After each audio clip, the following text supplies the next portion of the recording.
ಗುರುಬ್ರಹ್ಮ ಗುರು ವಿಷ್ಣು ಗುರುದೇವೋ ಮಹೇಶ್ವರ ಗುರು ಸಾಕ್ಷಾತ್ ಪರಬ್ರಹ್ಮ ತಸ್ಮೈ ಶ್ರೀ ಗುರವೇ ನಮಃ.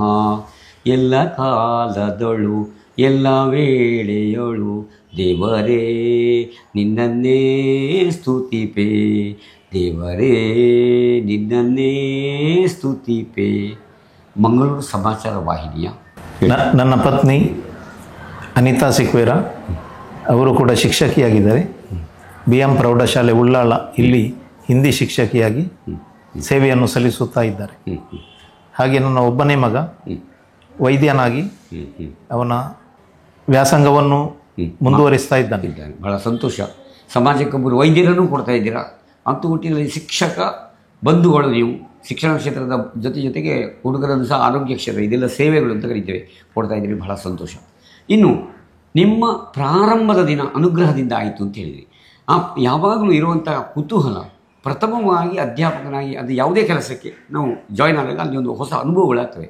ಪ್ರಥಮವಾಗಿ ನೀವು ಶಿಕ್ಷಕನಾದಾಗ ಏನೋ ತುಂಬ ಕಲ್ಪನೆಗಳಿರ್ತವೆ. ನಿಮಗೇನು ಅನಿಸ್ತದೆ? ನಿಮ್ಮ ಅನುಭವ ಏನು? ನನ್ನ ಮೊದಲ ಸಾಲಿನ ವರ್ಷದ ವಿದ್ಯಾರ್ಥಿಗಳು ಬಹಳ ಉತ್ತಮ ಮಟ್ಟದ ವಿದ್ಯಾರ್ಥಿಗಳು. ಕಲಿಕೆಯಲ್ಲಿ ಕೂಡ ತುಂಬ ಮುಂದೆ, ಕ್ರೀಡೆಗಳಲ್ಲಿ ಕೂಡ ತುಂಬ ಮುಂದೆ. ಆ ತರಗತಿಯಲ್ಲಿ ಸುಮಾರು 28 ಮಂದಿ ವಿದ್ಯಾರ್ಥಿಗಳು, ಅದು 8ನೇ ತರಗತಿ ಮಾತ್ರ ಇತ್ತು ಆ ಸಮಯದಲ್ಲಿ. ಆದರೆ ಎಲ್ಲ 28 ಮಂದಿ ವಿದ್ಯಾರ್ಥಿಗಳು ಕೂಡ ಬಹಳ ಉತ್ತಮವಾಗಿ ಕಲಿತಾ ಇದ್ದು ಇವತ್ತು ಒಂದು ಸಮಾಜದ ಒಂದು ಉನ್ನತ ಸ್ಥಾನವನ್ನು ಅಲಂಕರಿಸಿದ್ದಾರೆ. ಇವತ್ತು ಕೂಡ ಅವರು ನನ್ನ ಸಂಪರ್ಕದಲ್ಲಿದ್ದಾರೆ.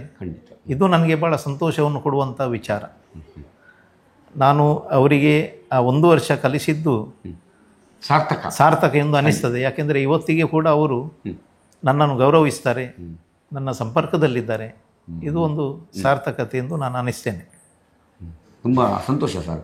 ಒಂದಕ್ಷರ ಕಲಿಸಿದ ತಮ್ಮ ಗುರು ಅಂತ ಒಂದು ಮಾತಿದೆ. ಒಂದಕ್ಷರ ಪಾಠ ಮಾಡಬೇಕಾಗಿಲ್ಲ. ಶಾಲೆಯಲ್ಲಿ ಯಾವುದೋ ಸಂದರ್ಭದಲ್ಲಿ ಭಾಷಣ ಮಾಡಿದ್ದು ಸಹ ಒಬ್ಬ ವಿದ್ಯಾರ್ಥಿಗೆ ಅದು ಮನಸ್ಸಿಗೆ ಹಿತ ಆದರೆ ಅದು ಸಮೇತ ನಾವು ಶಿಕ್ಷಣ ಅಂತ ಕರಿತೇವೆ. ಆ ಹಿನ್ನೆಲೆಯಲ್ಲಿ ನಿಮ್ಮ 1 ವರ್ಷದ ಅವಧಿಯನ್ನು ಆ ಮಕ್ಕಳು ನೆನಪಿಟ್ಟಿದ್ದಾರೆ ಹೇಳಿರಿ. ನಿಜವಾಗಿ ಗುರುವಿಗೆ ಸಲ್ಲಬೇಕಾದ ದೊಡ್ಡ ಶಿಕ್ಷಕ ಪ್ರಶಸ್ತಿ ಇದುವೇ.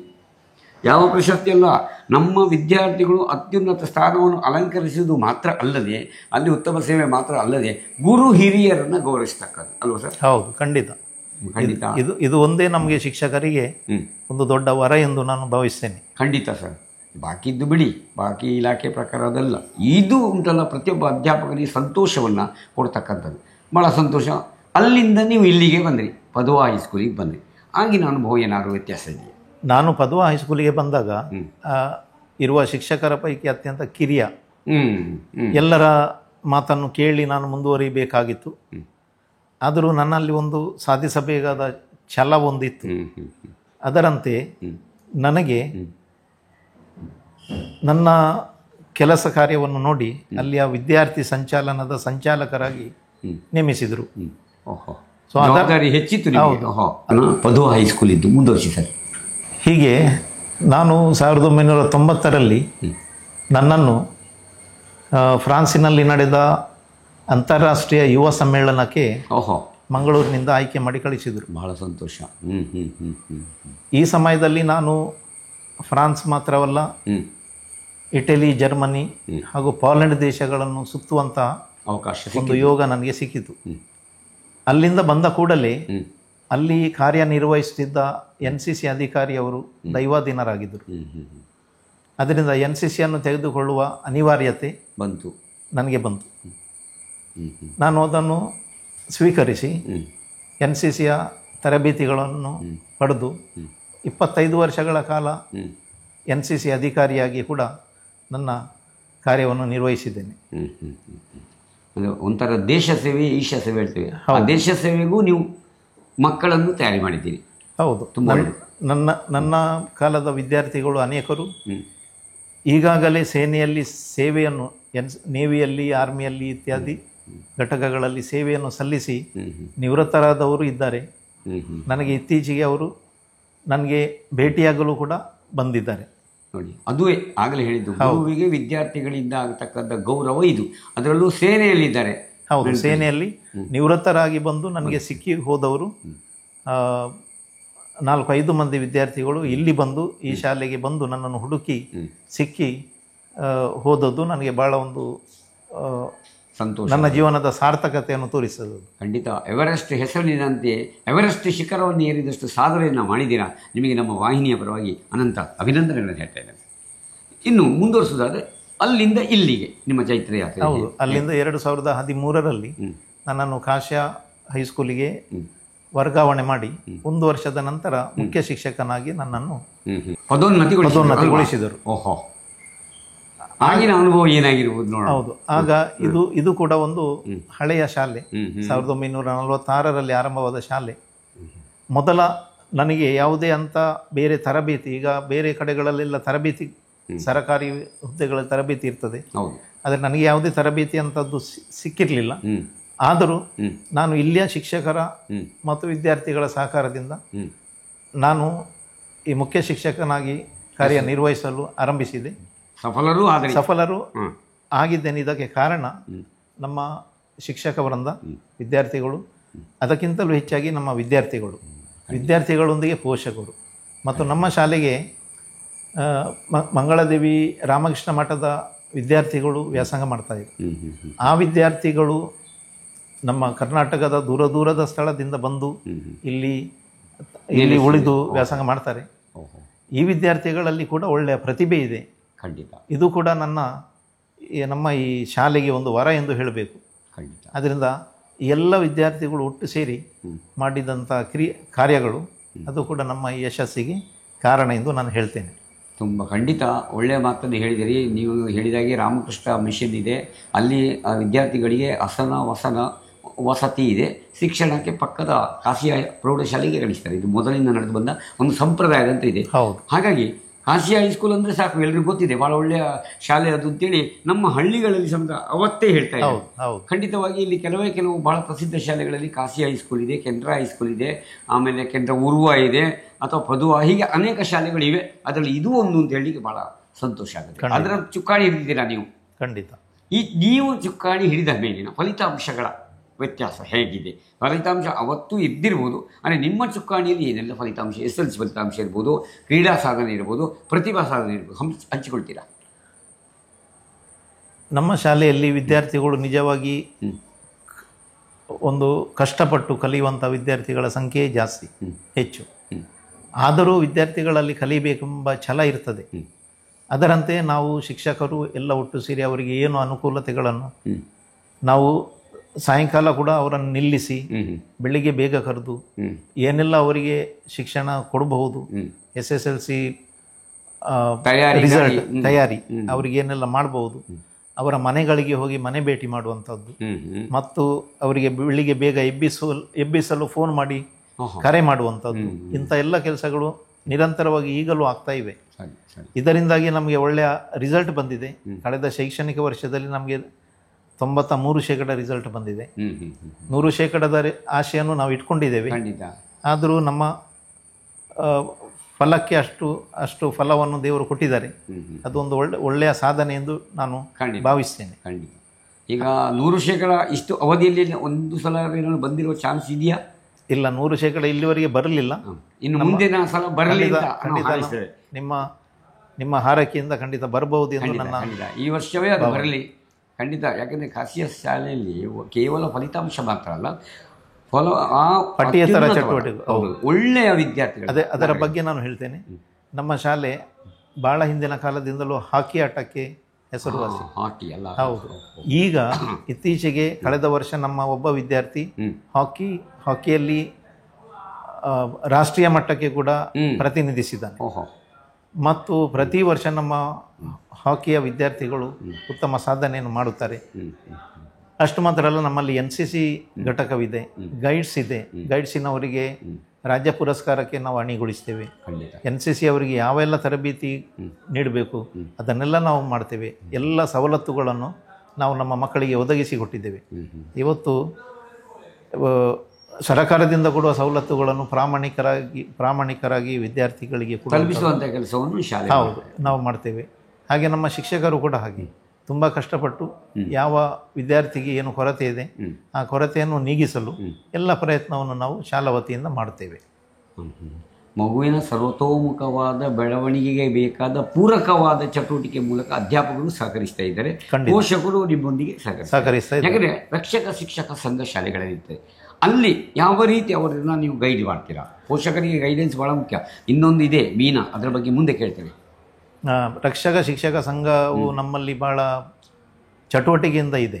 ಅದರಲ್ಲಿ ಸುಮಾರು 28 ಮಂದಿ ಸ್ವಲ್ಪ ಹೆಚ್ಚು ಕ್ರಿಯಾಶೀಲ ಸದಸ್ಯರು ಇದ್ದಾರೆ. ನಮ್ಮ ಎಲ್ಲ ಚಟುವಟಿಕೆಗಳಿಗೆ ಅವರು ಸ್ಪಂದಿಸ್ತಾರೆ. ಅದರೊಂದಿಗೆ ವಿದ್ಯಾರ್ಥಿಗಳಲ್ಲಿ ಏನಾದರೂ ಕುಂದುಕೊರತೆಗಳಿದ್ರೆ ನಾವು ಅವರ ಹತ್ರ ಹೇಳಿದಾಗ ಅವರು ಸ್ಪಂದಿಸ್ತಾರೆ.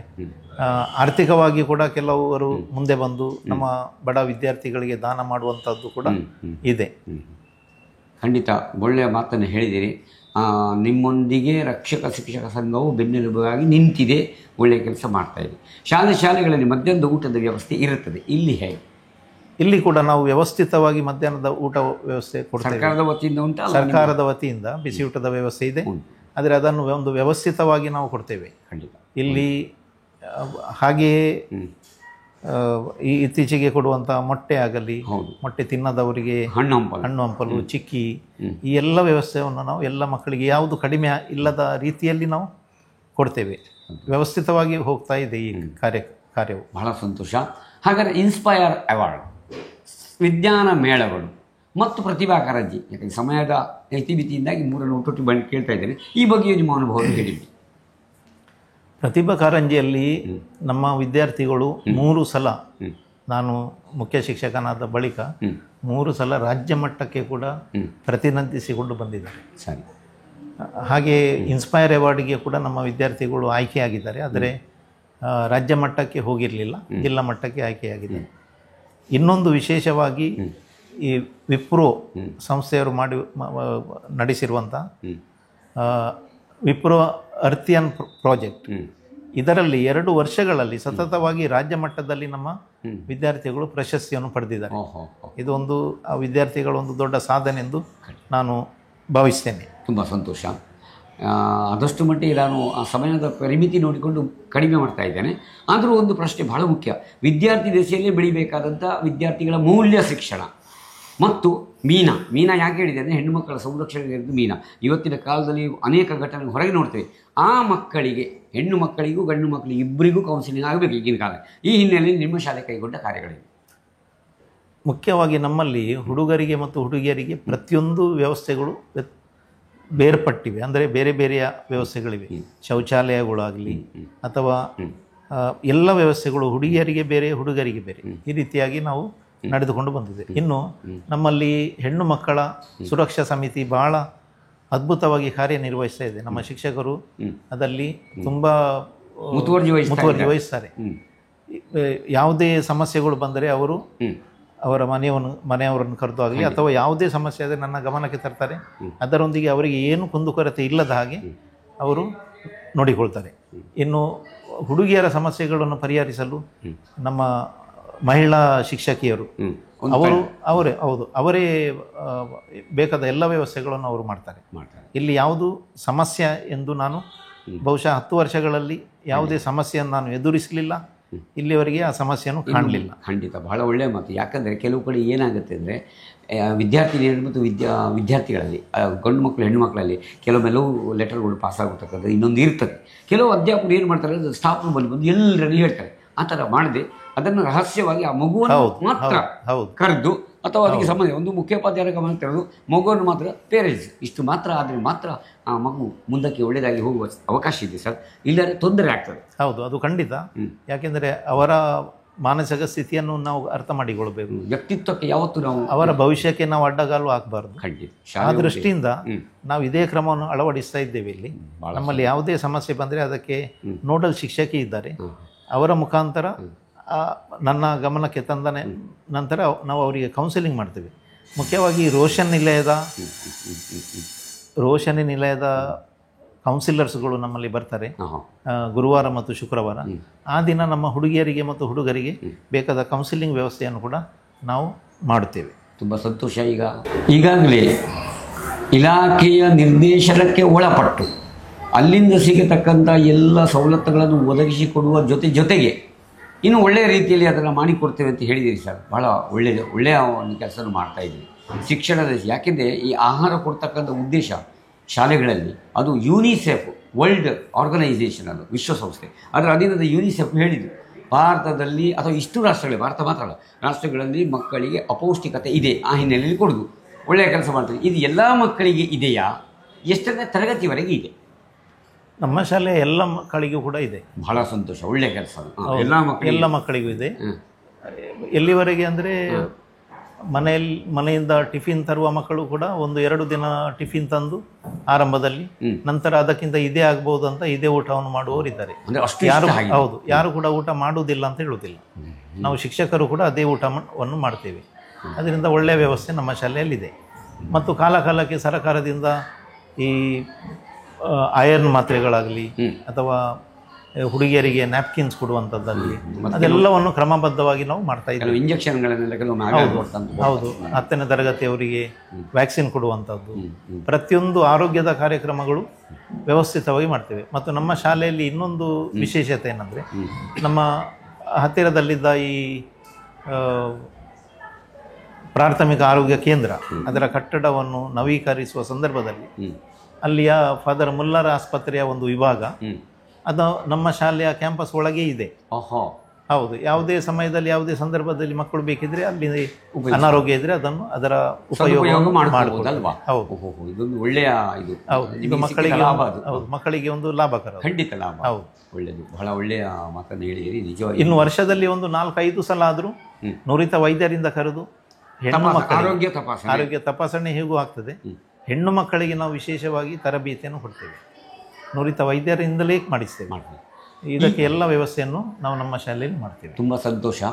ಇನ್ನು ಪೊಲೀಸ್ ಇಲಾಖೆ, ಯಾಕೆಂದರೆ ರಸ್ತೆ ಸುರಕ್ಷತೆಯ ಬಗ್ಗೆ ಮತ್ತಿತರ ಮಾದಕ ದ್ರವ್ಯಗಳ ಬಗ್ಗೆ ಎಚ್ಚರಿಕೆ ಕೊಡ್ತಕ್ಕಂಥ ಕೆಲಸವನ್ನು ನಮಗಿಂತಲೂ ಹೆಚ್ಚು ಹೇಳಬೇಕಾದ್ದು ಪೊಲೀಸ್ ಇಲಾಖೆಯವರು. ಅವರು ಶಾಲೆಗೆ ಭೇಟಿ ಕೊಟ್ಟು, ಈಗಾಗಲೇ ಸರ್ಕಾರದಲ್ಲಿ ನಾವು ಈ ಆಹ್ವಾನ ಇಟ್ಟಾಗ ಅವರು ಅದಕ್ಕೆ ಒಪ್ಪಿದ್ದಾರೆ, ಈಗ ಬರ್ತಾ ಇದ್ದಾರೆ ಅಂತ ಕಾಣುತ್ತೆ. ಆ ಹಿನ್ನೆಲೆಯಲ್ಲಿ ಯಾವ ರೀತಿಯಲ್ಲಿ ಅವರ ಸ್ಪಂದನೆ ಇದೆ? ಹೌದು, ನಮ್ಮ ಶಾಲೆ ಪಾಂಡೇಶ್ವರ ಪೊಲೀಸ್ ಸ್ಟೇಷನ್ ವ್ಯಾಪ್ತಿಗೆ ಬರುವುದು. ಆ ವ್ಯಾಪ್ತಿಯ ಪೊಲೀಸ್ ಬೀಟ್ ತಂಡ ಇದೆ. ಅದು ತಿಂಗಳಿಗೆ ಒಂದ್ಸಲ ಆದರೂ ನಮ್ಮ ಶಾಲೆಗೆ ಭೇಟಿ ಕೊಟ್ಟು ಯಾವುದೇ ಸಮಸ್ಯೆಗಳು ಇವೆಯಾ ಎಂಬುದನ್ನು ಪರಿಶೀಲನೆ ಮಾಡ್ತಾರೆ. ಮತ್ತು ನಮ್ಮಲ್ಲಿ ಇಲ್ಲಿವರೆಗೆ ನಾವು ಯಾವುದೇ ಸಮಸ್ಯೆಗಳು ನಮ್ಮ ಪರಿಸರದಲ್ಲಿ ನಾವು ಕಂಡದ್ದು ಇಲ್ಲ. ಅಂಥ ಸಮಸ್ಯೆಗಳು ಇದ್ದರೆ ನಾವು ಅವರಿಗೆ ತಿಳಿಸ್ಬೋದು, ಆದರೆ ಅಂಥ ಪ್ರಮೇಯ ನಮಗೆ ನಮ್ಮ ವಿದ್ಯಾರ್ಥಿಗಳ ಮೂಲಕ ಇಲ್ಲಿವರೆಗೆ ಕಾಣಲಿಕ್ಕೆ ಸಿಗಲಿಲ್ಲ. ಬಹಳ ಸಂತೋಷ. ಮೊಬೈಲ್ ಒಂದು ಕಾಲದಲ್ಲಿತ್ತು, you have the mobile you don't enter the class ಅಂತ ಇತ್ತು. ಕ್ಲಾಸಿಗೆ ಎಂಟರ್ ಆಗಲಿಕ್ಕಿಲ್ಲ, ಶಾಲೆ ಪರಿಸರಕ್ಕೆ ಬರಲಿಲ್ಲ. ಈಗ ಅದು ಸ್ವಲ್ಪ ವ್ಯತ್ಯಾಸ ಆಗಿದೆ. ಮೊಬೈಲ್ ಇಲ್ಲ ಇದೆ, ಈ ಶಾಲೆಗೆ ಪ್ರವೇಶ ಇಲ್ಲ ಅನ್ನುವ ಮಟ್ಟಕ್ಕೆ ಬಂದುಬಿಟ್ಟಿದೆ. ಇದು ತಾಂತ್ರಿಕತೆಯ ಬದಲಾವಣೆ, ಒಪ್ಪಿಕೊಳ್ಳುವ. ಆದರೂ ಮೊಬೈಲು ಬೇಕು, ಯಾವಾಗ ಎಷ್ಟು ಏನು ಅಂತ ಕ್ರಮ ಇದೆ.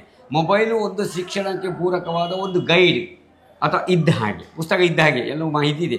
ಈ ಹಿನ್ನೆಲೆಯಲ್ಲಿ ಮೊಬೈಲ್ನ ಬಗ್ಗೆ, ಮಕ್ಕಳ ಶಿಕ್ಷಣದ ಬಗ್ಗೆ ಪೂರಕ ಮತ್ತು ಅದರ ಸಾಧಕ ಬಾಧಕ ಹೇಗೆ ನಿರ್ವಹಣೆ ಮಾಡ್ತಾ ಇದೆ? ಯಾವುದು ಆದರೂ ಹೆಚ್ಚಾದರೆ ಅದು ವಿಷವೇ, ಅಮೃತವೂ ವಿಷ. ಖಂಡಿತ. ಮೊಬೈಲ್ ಕೂಡ ಹಾಗೆ. ಮೊಬೈಲನ್ನು ಒಂದು ಇತಿಮಿತಿಯೊಳಗೆ ಅವರು ಬಳಸಿದರೆ ಅದರಲ್ಲಿ ಏನು ಕೆಟ್ಟದ್ದು ಇಲ್ಲ. ಆದರೆ ಮೊಬೈಲ್ನ ಅತಿಯಾದ ದುರುಪಯೋಗ ಮಾತ್ರ ಅಲ್ಲ, ಮೊಬೈಲ್ನ ಬಗ್ಗೆ ತಿಳುವಳಿಕೆ ನಮ್ಮ ಅನೇಕ ಪೋಷಕರಿಗೆ ಕಡಿಮೆ, ಅದಕ್ಕಿಂತ ಹೆಚ್ಚು ಮಕ್ಕಳಿಗೆ ತಿಳುವಳಿಕೆ ಇದೆ. ಹೌದು, ಆ ಸಮಯದಲ್ಲಿ ಏನಾಗ್ತದೆ, ಮಕ್ಕಳು ಅದರಿಂದ ಹೆಚ್ಚು ದುರ್ಲಾಭ ಪಡೆಯುವಂಥದ್ದು ನಾವು ಕಂಡಿದ್ದೇವೆ. ಅದರಿಂದ ಮೊಬೈಲ್ ಒಳ್ಳೆಯದು, ಎಷ್ಟು ಒಳ್ಳೆಯದು ಅಷ್ಟೇ ಕೆಟ್ಟದ್ದು ಕೂಡ ಇದೆ. ಅದರ ಉಪಯೋಗದ ಮೇಲೆ ಇದೆ. ಹಾಗೆ ಅಂತ ಬಳಸದೇ ಇರಲಿಕ್ಕೂ ಆಗುವುದಿಲ್ಲ. ಯಾಕೆಂದರೆ ಇವತ್ತು ಈ ಮೊಬೈಲ್ ಎಂಬುದು ನಮ್ಮ ಜೀವನದ ಒಂದು ಅಂಗವಾಗಿ ಹೋಗಿಬಿಟ್ಟಿದೆ. ಅದರಿಂದ ಅದನ್ನು ಬಳಸದೇ ಇರಲಿಕ್ಕೂ ಆಗುವುದಿಲ್ಲ, ಹೆಚ್ಚು ಬಳಸಿದರೂ ಕಷ್ಟ. ಆ ರೀತಿಯ ಒಂದು ಸಮಸ್ಯೆಯಲ್ಲಿ ನಮ್ಮ ವಿದ್ಯಾರ್ಥಿಗಳು ಕೂಡ ಇದ್ದಾರೆ. ಆದರೂ ಅವರಿಗೆ ನಮ್ಮ ಶಾಲೆಯಲ್ಲಿ ಸುಮಾರು ಈ ವರ್ಷವೇ ಇಲ್ಲಿವರೆಗೆ 2 ತರಬೇತಿಗಳು ಆದವು. ಮೊಬೈಲ್ಗಳನ್ನು ಸಮರ್ಪಕವಾಗಿ ಕ್ರಮಬದ್ಧವಾಗಿ ಬಳಸುವುದು ಹೇಗೆ, ಇದರ ಕೆಟ್ಟ ಪರಿಣಾಮಗಳು ಯಾವುವು, ಮತ್ತು ನಾವು ವರ್ಷಕ್ಕೆ ಒಂದು ನಮ್ಮ ಪೋಷಕರಿಗೆ ಮೊಬೈಲ್ನ ಬಗ್ಗೆ ಒಂದು ತರಬೇತಿ ಕೊಡ್ತೇವೆ. ಈ ವರ್ಷದ ತರಬೇತಿ ಇನ್ನೂ ಆಗಬೇಕು. ಕಳೆದ ವರ್ಷ ನಾವು ಒಬ್ಬರು ಎಕ್ಸ್ಪರ್ಟನ್ನು ಕರ್ಕೊಂಡು ಬಂದು ಮೊಬೈಲನ್ನು ಹೇಗೆ ಒಳ್ಳೆಯದಾಗಿ ಬಳಸಬೇಕು, ನಿಮ್ಮ ಮಕ್ಕಳಿಗಾಗಿ ಹೇಗೆ ಬಳಸಬೇಕು, ಅದರಿಂದ ಏನು ಕೆಟ್ಟದ್ದೆಲ್ಲ ಇದೆ ಅದರ ಬಗ್ಗೆ ನಾವು ತಿಳುವಳಿಕೆಯನ್ನು ಕೊಟ್ಟಿದ್ದೇವೆ. ಈಗ ಮೊಬೈಲ್ ಪೋಷಕರಲ್ಲೂ ಇದೆ, ಮಕ್ಕಳಲ್ಲೂ ಇದೆ. ಅದನ್ನು ಸರಿಯಾಗಿ ಬಳಸುವಂಥದ್ದು ಮಕ್ಕಳ ಮತ್ತು ಪೋಷಕರ ಒಂದು ಜವಾಬ್ದಾರಿ. ಅದರ ಬೇಕಾದಂಥ ತರಬೇತಿ ಕೊಟ್ಟು ಅವರಿಗೆ ಮಾರ್ಗದರ್ಶನ ನೀವು ಮಾಡ್ತಾರೆ. ನಾವು ನೀಡಿದ್ದೇವೆ, ಪ್ರಾಮಾಣಿಕವಾಗಿ ನೀಡಿದ್ದೇವೆ. ಬಹಳ ಸಂತೋಷ. ನೀವು ಈ ಒಳ್ಳೆಯ ಒಂದು ಮಾತನಾಡಿ. ಯಾಕಂದರೆ ಅತಿಯಾದರೆ ಅಮೃತವು ವಿಷ. ನೀವು ಖಂಡಿತ ಯಾವುದು ಅತಿ ಆಗಬಾರ್ದು. ಅದು ಇತಿಮಿತಿಯಲ್ಲಿ ಇರಲಿ, ಎಷ್ಟು ಬೇಕೋ ಅಷ್ಟು. ಯಾಕಂದರೆ ಕೊರೋನಾ ಕಾಲದಲ್ಲಿ ಮೊಬೈಲ್ ಇಲ್ಲದೆ ಆಗೋದಿಲ್ಲ. ಆನ್ಲೈನ್ ಕ್ಲಾಸ್ ಹೌದು ಅಲ್ವಾ? ಮನೆಯಲ್ಲೇ ಕೂತು, ಇನ್ನು ಈಗೇನು ಶಾಲೆ ಬೇಡ ಅಂತ, ಮನೆಯಲ್ಲೇ ಕೂತು ಕ್ಲಾಸನ್ನು ಪಡಿ. 1 ವರ್ಷ ಹಾಗೆ ಹಾಳಾಗಿದೆ ಅಂತ. ಅದರ ಸಾಧಕ ಬಾಧಕ ಇದ್ದು ಮೊಬೈಲ್ ಕ್ಲಾಸು ಆಗ ಉಪಯೋಗ ಆಗಿದೆ, ಭಾಳ ಉಪಯೋಗ ಆಗಿದೆ. ಮೊಬೈಲ್ ಇಲ್ಲದವರಿಗೆ ಸರ್ಕಾರ ಮೊಬೈಲ್ ಕೊಟ್ಟಿದೆ. ಪ್ರತಿಯೊಬ್ಬರಿಗೆ ಮೊಬೈಲ್ ನಮ್ಮಲ್ಲಿ ಹಾಗೆ ಸರ್ಕಾರವೇ ಅಥವಾ ಲೋಕಲ್ ಸೆಲ್ಫ್ ಗೌರ್ಮೆಂಟ್ ಸೇರಿ ಕೊಟ್ಟಿದೆ. ಅದು ಅನಿವಾರ್ಯ ಪ್ರಸಂಗ. ಸಂತೋಷ. ತಾಂತ್ರಿಕತೆಯನ್ನು ಬಳಸಿ, ಆದರೆ ಅದನ್ನು ಬಳಸುವಾಗ ಎಚ್ಚರವಿರಿ ಅಂತಕ್ಕಂಥ ಸಂದೇಶದೊಂದಿಗೆ ಈ ಮಾತನ್ನು ಅವರು ಈಗಾಗಲೇ ಮುಖ್ಯೋಪಾಧ್ಯಾಯರು ಹೇಳಿದ್ದಾರೆ. ಈಗಲೂ ಹೇಳ್ತಾರೆ, ಜಾಗೃತೆಯಲ್ಲಿ ಇರೇ, ನಿಮ್ಮ ಕಗ್ಗಾವಲಲ್ಲಿ ಮಕ್ಕಳು ಮೊಬೈಲನ್ನು ಬಳಸಿ ಅಲ್ವಾ ಸರ್? ಖಂಡಿತ. ಹಾಗಾದರೆ ಇನ್ನೊಂದು ಮಾತು ಈ ಸಂದರ್ಭದಲ್ಲಿ ಕೇಳೋದು, ಸಮುದಾಯದತ್ತ ಶಿಕ್ಷಣ. ನಮ್ಮ ಚಿತ್ತ ಸಮುದಾಯದತ್ತ. ಸಮುದಾಯದ ಶಿಕ್ಷಣ ಅಂದರೆ ಶಾಲೆಯ ಸಮುದಾಯ. ಶಾಲೆ ಅಂದರೆ ಸಮುದಾಯಕ್ಕೆ ಸಂಬಂಧಪಟ್ಟದ್ದು. ಆ ಹಿನ್ನೆಲೆಯಲ್ಲಿ ಶಾಲಾ ಚಟುವಟಿಕೆಗಳನ್ನು ಸಮುದಾಯದಲ್ಲಿ, ಅಂದರೆ ಸಾಮಾನ್ಯವಾಗಿ ನಾವು ಹೇಳಿದರೆ ಪೇರೆಂಟ್ಸ್ ಮುಂದೆ ಅಥವಾ ವಸ್ತು ಪ್ರದರ್ಶನಗಳನ್ನು ಮಾಡುವ ಮೂಲಕ, ಸಾಮಾನ್ಯವಾಗಿ ಸೈನ್ಸ್ ಫೇರ್ ಇನ್ನೊಂದು ಮಾಡುವಾಗ ಎಲ್ಲ ಪೋಷಕರನ್ನು ಆಹ್ವಾನಿಸಿ, ಮತ್ತು ಅವರಿಗೆ ಮಕ್ಕಳ ಪ್ರಾಡಕ್ಟನ್ನು ತೋರಿಸಿ, ನಿಜವಾಗಿ ಆಗಬೇಕಾದ ಹಾಗೆಯೇ ಮಕ್ಕಳಿಗೆ ನಾವು ಮಾರ್ಕದಲ್ಲಿ ಕೆಲವು ಸಂಗತಿಗಳಿವೆ, ಅದನ್ನು ತೋರಿಸಿ ಅದರ ಮೇಲೆ ABCD ಗ್ರೇಡ್ಗಳನ್ನು ಹಾಕಿ, ಅದಕ್ಕೊಂದು ಕೆಲವು ಮಾನದಂಡಗಳಿವೆ. ಆ ಹಿನ್ನೆಲೆಯಲ್ಲಿ ನಿಮ್ಮಲ್ಲಿ ಯಾವ ರೀತಿ ನಡೀತಾ ಇದೆ? ನಮ್ಮಲ್ಲಿ ಮುಖ್ಯವಾಗಿ ಸಾಂಸ್ಕೃತಿಕ ಕಲೆಗಳು, ನಾವು ಎಲ್ಲ ಕ್ಲಾಸ್ಗಳಿಗೆ ಒಂದು ವರ್ಷದಲ್ಲಿ ಒಂದು ದಿನ ಕ್ಲಾಸ್ ಸೋಷಲ್ ಎಂಬ ಒಂದು ಕಾರ್ಯಕ್ರಮ ಮಾಡ್ತೇವೆ. ಕೆಲವು ಶಾಲೆಗಳಲ್ಲಿ ಕ್ಲಾಸ್ ಡೇ ಅದರಲ್ಲಿ ಆ ವಿದ್ಯಾರ್ಥಿ ಸ್ಟೇಜಿಗೆ, ಎಲ್ಲರೂ ಸ್ಟೇಜಿಗೆ ಹೋಗಬೇಕು, ಬರಬೇಕು. ಯಾರು ಕೂಡ ಕೆಳಗೆ ಕೂತ್ಕೊಳ್ಳೋಗಿಲ್ಲ. ಕ್ಲಾಸಿನವರು, ಉಳಿದ ಕ್ಲಾಸಿನವರು ವೀಕ್ಷಣೆ ಮಾಡಬೇಕು. ಅದರೊಂದಿಗೆ ಪೋಷಕರು ಕೂಡ ಬಂದು ವೀಕ್ಷಣೆ ಮಾಡಬೇಕು. ಆಗ ಅವನು ಏನೂ ಮಾತಾಡಲಿ, ಅಲ್ಲಿ ಹೋಗಿ ಅಲ್ಲಿ ಸ್ಟೇಜಿನ ಮೇಲೆ, ವೇದಿಕೆಯ ಮೇಲೆ ನಿಂತು ಅವನ ಏನು ಅವನಲ್ಲಿ ಭಾವನೆಗಳಿವೆ, ಕೌಶಲ್ಯಗಳಿವೆ, ಏನು ಅವನಲ್ಲಿ ಪ್ರತಿಭೆ ಇದೆ, ಅದನ್ನು ಅವನು ಹೇಳ್ತಾನೆ, ಪ್ರತಿಫಲಿಸ್ತಾನೆ, ನೃತ್ಯ ಮಾಡ್ತಾನೆ, ಏನೋ ಮಾಡ್ತಾನೆ. ಆದರೆ ಅವನಲ್ಲಿ ಹೋಗಿ ಮಾಡುವಂಥದ್ದು ಮುಖ್ಯ. ಖಂಡಿತ.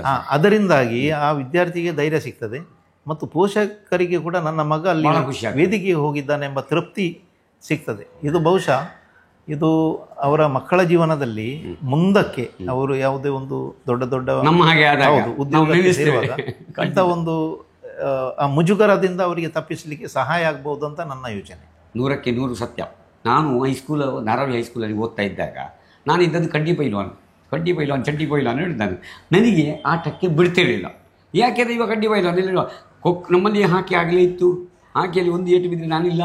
ಕಬಡ್ಡಿ ಇತ್ತು, ಅವರು ಮೆಟ್ಟಿದ್ರು ನೀರಲ್ಲಿ. ಹಾಗೆ ನಾನೇನು ಮಾಡಿದೆ, ಹೀಗೆ ಗೋಲಿ ಆಡ್ತಾ ಇದ್ದೆ. ನಾವು ಗೋಲಿ ಆಟ ಆಡಿದ್ವಿ, ಬೇರೆ ಏನು ಆಡಿದೆ. ಮತ್ತೆ ಇನ್ನೊಂದಿದೆ ಸರ್, ಚಿನ್ನಿದಾಂಟು. ಅದಕ್ಕೆ ಕುಟ್ಟಿದ್ದು ಅದರಲ್ಲಿ ಕಣ್ಣು ಹೋಗೋದು ಪುಣ್ಯ ನಂದು, ಸತ್ಯ ಹೇಳ್ತಾರೆ. ಇದೆಲ್ಲ ಆಡಿದಾಗ ಆಗ ಸಮಯ ಹೋದರೆ ಆಮೇಲೆ ಅನ್ನಿಸಿದ್ದು, ಅಯ್ಯೋ ನಮಗೆ ದೈಹಿಕ ಶಿಕ್ಷಕರು ಏನು ಕಲಿಸ್ತಿಲ್ವೇ, ನಮಗೆ ಸ್ವಲ್ಪ ಜೋರು ಮನೆ ಏನಾದರೂ ಕಲಿಸಿ ನಮ್ಮದೇ ಒಂದು ಸಣ್ಣ ಟೀಮ್ ಮಾಡ್ತಿದ್ದೆ, ದೊಡ್ಡವರು ಬೇಡ, ನಾನು ಸ್ವಲ್ಪ ಕಲಿತಿದ್ದೆ ಏನು ಅಂತ. ಆದರೆ ಈಗ I am A chess player, ನನಗೆ ಚದುರಂಗದ ಆಟವನ್ನು ನೋಡಿ ಕಲಿತೆ. ಈಗ ವಾಲಿಬಾಲ್ ಪ್ಲೇಯರು, ಅದೆಲ್ಲ ನನ್ನ ಮುಂದಿನ ಬೆಳವಣಿಗೆ. ಈ ಬಾಲ್ಯದಲ್ಲಿ ಒಬ್ಬ ಅಧ್ಯಾಪಕ ಅದನ್ನು ಕೊಟ್ಟದ್ದಾದರೆ ಆ ಮಕ್ಕಳು ಮರೆಯುವುದಿಲ್ಲ. ಇಲ್ಲರೂ ಹೀಗೆ ಹೇಳ್ತಾರೆ, ಅವ್ರು ನನಗೇನು ಕಲಿಸಿಲ್ಲ ಹೇಳುವುದಿಲ್ಲ. ಆದ ಕಾರಣ ಇವರು ಹೇಳಿದ್ದು 100ಕ್ಕೆ 100 ಸತ್ಯ. ನೀವು ಏನು ಇವತ್ತು ಮಾಡ್ತೀರಿ ಅದು ಮುಂದೆ ಇವತ್ತು ಹಾಕಿದ ಬೀಜ ವೃಕ್ಷವಾಗಿ ಬೆಳೆಯುತ್ತವೆ. ಖಂಡಿತ. ವಿವಿಧ ಕ್ಷೇತ್ರದಲ್ಲಿ ದುಡಿದಂಥ ಹಿರಿಮೆಗಳು ಈ ಶಾಲೆಯಿಂದ ಹೊರಹೊಮ್ಮಿವೆ ಅಂತ ಈಗಾಗಲೇ ಹೇಳಿದೆ. ನಿಮಗೆ ನೆನಪಿರುವ ಅಥವಾ ನೆನಪಿಸಿಕೊಂಡು ಶಾಲೆಗೆ ಬಂದ ಸಂದರ್ಭದಲ್ಲಿ ತಾವು ಈ ಶಾಲೆಗೆ ಏನಾದ್ರು ಕೊಡಬೇಕು, ನಮ್ಮ ಶಾಲೆ ಇಷ್ಟು ನಮಗೆ ವ್ಯಕ್ತಿತ್ವ ರೂಪಿಸಿದಂತೆ ಹೇಳಿದ ಘಟನೆಗಳು ಏನಾದ್ರು ನಿಮಗೆ ಸ್ಮರಣೆಯಲ್ಲಿ ಇದೆಯಾ? ಖಂಡಿತ ಇವೆ. ನಮ್ಮ ಶಾಲೆಯ ಹಳೆ ವಿದ್ಯಾರ್ಥಿಗಳು ಶಾಲೆಗೆ ಭೇಟಿ ನೀಡ್ತಾರೆ. ಅವರಲ್ಲಿ ಒಬ್ಬ ವಿದ್ಯಾರ್ಥಿಯನ್ನು ನಾವು ಹೆಸರಿಸಬೇಕು. ಅವರು ಶ್ರೀ TR ಪುಂಜಾ. ಅವರು ಮುಂಬೈಯಲ್ಲಿ ಇವತ್ತೊಂದು ಕಂಪೆನಿ, ಪೆಟ್ರೋಕೆಮಿಕಲ್ಸ್ ಕಂಪನಿಯನ್ನು ನಡೆಸಿಕೊಂಡು ಬರ್ತಾ ಇದ್ದಾರೆ. ನಮ್ಮ ಶಾಲೆಯಲ್ಲಿ 1956ರಲ್ಲಿ SSLC ಮಾಡಿದ ವಿದ್ಯಾರ್ಥಿ. ಅವರು ನಮ್ಮ ಶಾಲೆಗೆ ಬಂದು ನಮ್ಮ ವಿದ್ಯಾರ್ಥಿಗಳ ಶಿಕ್ಷಣಕ್ಕೆ ಬೇಕಾದ ಧನ ಸಹಾಯವನ್ನು ಮಾಡ್ತಾರೆ. ಮುಖ್ಯವಾಗಿ ಈ ವರ್ಷವೇ ಅವರು ಸುಮಾರು 4 ಲಕ್ಷ ರೂಪಾಯಿಗಳನ್ನು ಅವರ ತಾಯಿಯ ಹೆಸರಿನಲ್ಲಿ ದಾನ ಮಾಡಿ, ನನ್ನ ಅಮ್ಮನ ಹೆಸರಿನಲ್ಲಿ ಒಂದು ಒಳ್ಳೆ ಲೈಬ್ರರಿ ಮಾಡಬೇಕು, ಅದು ಒಳ್ಳೆಯ ಶಾಲೆ ಇರುವಷ್ಟು ದಿನ ನಮ್ಮ ಮಕ್ಕಳು ಅದರಲ್ಲಿ ಕಲಿಬೇಕು ಎಂಬ ದೃಷ್ಟಿಯಿಂದ ಅವರು ಅದಕ್ಕೆ ಎಲ್ಲ ಖರ್ಚು ವೆಚ್ಚಗಳನ್ನು ಮಾಡಿ ಒಂದು ಸುಸಜ್ಜಿತ ಲೈಬ್ರರಿಯನ್ ಅವರ ಹೆಸರಲ್ಲಿ ನಾವು ಮಾಡಿದ್ದೇವೆ. ಹೀಗೆ ನಮ್ಮ ಹಳೆ ವಿದ್ಯಾರ್ಥಿ ಸಂಘ ಕೂಡ ಇದೆ. ಈ ಹಳೆ ವಿದ್ಯಾರ್ಥಿ ಸಂಘವು ನಮ್ಮ ಶಾಲೆಯ ಎಲ್ಲ ಚಟುವಟಿಕೆಗಳಿಗೆ ಬೇಕಾದ ಎಲ್ಲ ಸವಲತ್ತುಗಳನ್ನು ಅವರು ಧನ ಸಹಾಯವನ್ನು ಮಾಡ್ತಾರೆ. ಮತ್ತು ಪ್ರತಿ ವರ್ಷ ಉನ್ನತ ವ್ಯಾಸಂಗ ಮಾಡಿದ ಉನ್ನತ ಅಂಕ ಗಳಿಸಿದ ವಿದ್ಯಾರ್ಥಿಗಳಿಗೆ ಅವರು ಪ್ರೋತ್ಸಾಹವನ್ನು ಮಾಡ್ತಾರೆ. ತುಂಬ ಸ್ಕಾಲರ್ಶಿಪ್ಸ್ಗಳನ್ನು ಕೊಡ್ತಾರೆ. ಅತ್ಯಧಿಕ ಅಂಕಗಳನ್ನು ಪಡೆದ ವಿದ್ಯಾರ್ಥಿಗಳಿಗೆ ಸ್ಕಾಲರ್ಶಿಪ್ಸ್ಗಳನ್ನು ಕೊಡ್ತಾರೆ. ಹೀಗೆ ನಮ್ಮ ವಿದ್ಯಾರ್ಥಿಗಳಿಗೆ ಏನೆಲ್ಲ ಸವಲತ್ತು ಬೇಕು ಅದನ್ನೆಲ್ಲ ನಮ್ಮ ಹಳೆ ವಿದ್ಯಾರ್ಥಿಗಳು ಕೂಡ ನೀಡ್ತಾ ಇದ್ದಾರೆ. ಇದು ಭಾಳ ಸಂತೋಷದ ವಿಷಯ. ಖಂಡಿತ. ಅದಕ್ಕೆ ಆಗಲೇ ಹೇಳಿದೆ, ಸಮುದಾಯದತ್ತ ಶಿಕ್ಷಣ, ಶಿಕ್ಷಣದತ್ತ ಸಮುದಾಯ.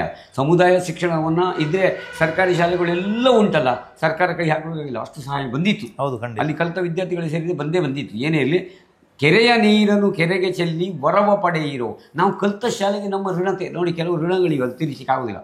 ಅದನ್ನೇ ನಾವು ಹೇಳ್ತಾ ಇದ್ದೇವೆ, ಪಿತೃ ಋಣ, ಆಚಾರ್ಯ ಋಣ ಮತ್ತು ದೇವರ ಋಣ, ಹೀಗೆಲ್ಲ ಹೇಳ್ತೇವೆ. ಮಾತ್ರ ಋಣ ಅಂತ ಶಿಕ್ಷಣ ಋಣ ಇದು, ಅದು ಗುರುಸ್ಥಾನ. ಅದೇ ಆಗ ಆಚಾರ್ಯ ಋಣ ಅನ್ನೋದೇ ಗುರುಸ್ಥಾನದಲ್ಲಿ ಕಲಿಸಿದ ವಿದ್ಯೆ, ನಮಗೂ ಗುರುಗಳಿದ್ದೇ ನಾವು ಬಂದದರು. ಅದು ಋಣ ತೀರಿಸಲಿಕ್ಕೆ ಸಾಧ್ಯ ಇಲ್ಲ. ನಾನು ಮೊನ್ನೆ STM ಕಾಲೇಜಿಗೆ ಹಳೆ ವಿದ್ಯಾರ್ಥಿಗಳ ನೆನಪಿಗೆ ಯಾಕೆ ಹೋದೆ, ಅಲ್ಲಿ ನಾನು ಕಲ್ತಿದ್ದೇನೆ. ಆ ಒಂದು ನೆನಪಿನಲ್ಲಿ ನಾನು ಈ ಸ್ಥಾನಕ್ಕೆ ಬರಬೇಕಾದ್ರೆ ಅದು ಕಾರಣ ನೋಡಿ. ಪ್ರತಿಯೊಂದು ಪ್ರೈಮರಿಯಿಂದ ಇದು ಪ್ರತಿ ಶಾಲೆಯೂ ಕಾರಣವೇ. ಅದೇ ಅಲ್ಲಿ ಕಾರ್ಯಕ್ರಮ ಮಾಡಿದರೆ ನಾನು ಹೋಗಿದ್ದೇನೆ, ಎಲ್ಲರ ಶಾಲೆಗೂ ಹೋಗುವ ಅಭ್ಯಾಸ ಈಗಲೂ ಇದೆ. ಆದ್ದರಿಂದ ಇದು ಒಳ್ಳೆಯದು. ಅತ್ಯುತ್ತಮ ಸುಶಿಕ್ಷಿತ ನಾಗರಿಕರನ್ನು ಸೃಷ್ಟಿ ಮಾಡುವುದು ಶಾಲೆ.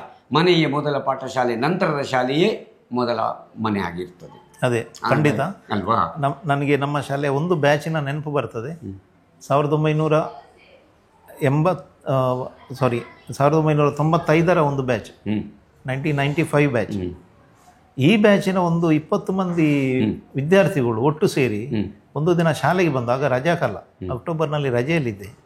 ಆ ಸಮಯದಲ್ಲಿ ಇಲ್ಲಿ ಬಂದು ಅವರು ಸುಮಾರು ಬೆಳಗಿನಿಂದ ಸಾಯಂಕಾಲದವರೆಗೆ ಈ ಶಾಲೆಯಲ್ಲಿ ಅವರು ವಿದ್ಯಾರ್ಥಿಯಾಗಿ ಹೇಗೆ ಇದ್ದರು, ಆ ಸಮಯವನ್ನು ಅವರು ಕಳೆದದ್ದು ಅದೊಂದು ಭಾಳ ಅದ್ಭುತವಾಗಿತ್ತು. ಅವರೇ ಕೂತ್ಕೊಂಡಿದ್ದಾರೆ ಕ್ಲಾಸ್ನಲ್ಲಿ, ಅವರ ಶಿಕ್ಷಕರು ಪಾಠ ಮಾಡಿದ ರೀತಿ ಪಾಠ ಮಾಡ್ತಿದ್ರು ನೋಡಿ. ನಂತರ ಗ್ರೌಂಡಿಗೆ ಹೋಗಿ ಅವರು ಆಟ ಆಡಿದ್ದಾರೆ.